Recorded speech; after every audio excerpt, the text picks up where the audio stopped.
বন্ধুগণ, জনস্বাস্থ্য সংগ্রাম পরিষদ আয়োজিত আজকের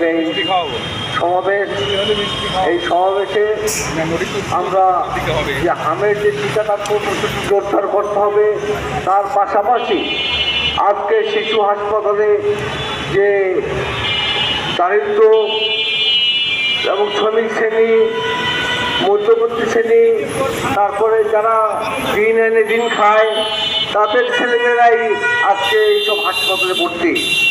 আজকে এই সরকারকে উদ্যোগ নিতে হবে যে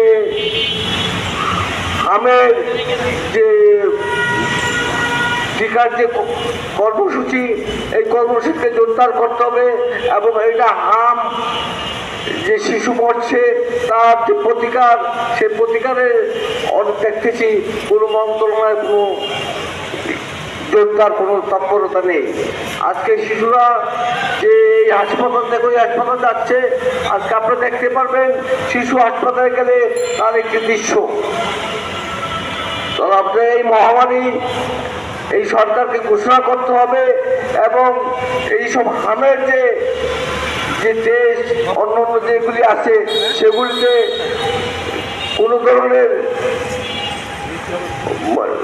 ট্যাক্স এবং কোনো ধরনের যে কর্মসূচি তারা দিচ্ছে এবং যে টেস্ট দিচ্ছে দেশের বিনামূল্যে এটা করতে হবে, এটাই জোর দাবি জানাচ্ছি আমরা।